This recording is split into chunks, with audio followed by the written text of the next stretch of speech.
So I just read this Washington Post article about full self-driving from Tesla, and it paints a very negative picture of the state of full self-driving for Tesla. Clearly a negative bias towards Elon Musk and how they're doing things at Tesla. So I just want to kind of address that in this video. So the headline is how Elon Musk knocked Tesla's full self-driving off course. And the subheadline, Tesla's campaign to deliver a fully autonomous vehicle has suffered amid mounting safety concerns and the boss's Twitter distraction. So they talk about how Elon acquiring Twitter and working to get Twitter to cash flow positive is a distraction from his goals for full self-driving, and how some engineers were brought over from Tesla to work on the software at Twitter. I don't think Elon has just forgotten about his goals with full self-driving at Tesla. Again, I would say that there's a team there that's working on it, and they're doing a great job, working really hard, which they point out in this article, but painted in a negative manner, like, oh, he's working us too hard. I can't take it. He's this slave driver. Team there that's at Tesla that's working hard to solve the problem of full self-driving. Yeah, for Elon himself, obviously he can't focus as much time to full self-driving as he did before purchasing Twitter. What were those numbers? How much time was he devoting to full self-driving before he bought Twitter and after? It doesn't point that out. It just says, well, most likely his focus is not on full self-driving anymore. Well, what about the team? Is the team less focused? And that's one thing about this article that is missing. There's no numbers for anything. They make safety claims that full self-driving is less safe because they got rid of radar. Okay, well, and they mention accidents. Okay, well, how many accidents now that the radar is gone versus before?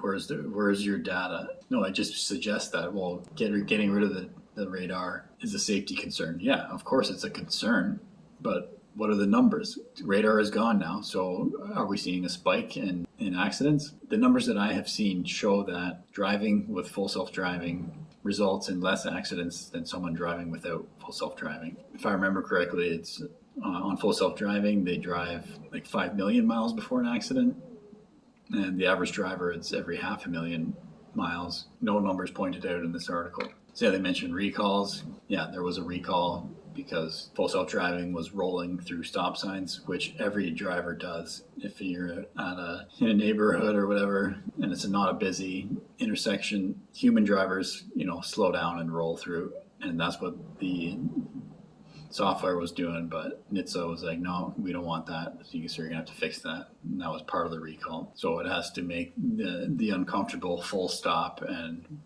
wait a second or two and then go, which is, for a human, it's uncomfortable. Humans do not drive like that.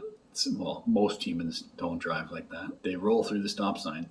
But anyway, Tesla has fixed these issues, and you can watch videos showing full self-driving, making the full stop, and you can listen to the driver saying how uncomfortable it is.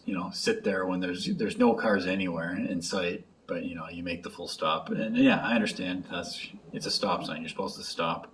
And that's what the law says. So they've made that change, and there was other issues addressed, and they've already addressed all the issues in the recall. By the way, they were addressed by an over-the-air update. Nobody had to bring their car into a service center to make any changes. They point out how Elon keeps saying that we're almost there.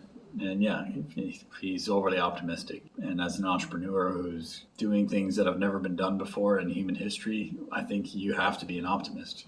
You can't be a pessimist, or he wouldn't even try. So yeah, Elon has overly optimistic timelines because that's what motivates him to move forward, because he sees the possibility and he wants to reach it, and he sets audacious goals to try and get there. And then they also suggest that getting rid of the radar and their ultrasonic sensors was a bad move, as if they know like what the right move is. They're just assuming that complexity is the right move. You should have all these expensive sensors, and that's the right way to go. Well, we haven't solved this problem yet, so how does anyone know what the solution will be? Elon and Tesla, they're trying to create a solution that's mapped around the solution that we have already, which is humans. Humans drive cars. And what do we have?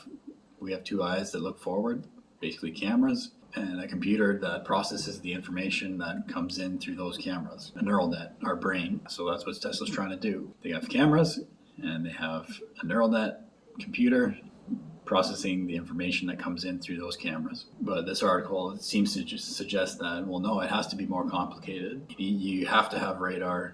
It needs to be complex. We don't know the answer yet because the problem is not solved. So yeah, I would just say this is kind of a hit piece from Washington Post, just pulling out all the negative points that they could find. Solving this problem is going to be super hard. Well, we've seen that. This is not an easy problem to solve. It's hard to say exactly when it might be solved, but I believe that it will be solved, and it's just a matter of time. The way computer technology is increasing in its capability with Chat GPT and artificial intelligence and whatnot, all of a sudden Chat GPT wasn't a thing, and now it's a thing. I was watching a video recently of how AI can generate pictures and how quickly they got to a point where you can't. It's hard to tell if it's an artificial intelligence generated picture or a real picture, and that might be the same with full self-driving. It's not here, and then all of a sudden that's how it's going to go.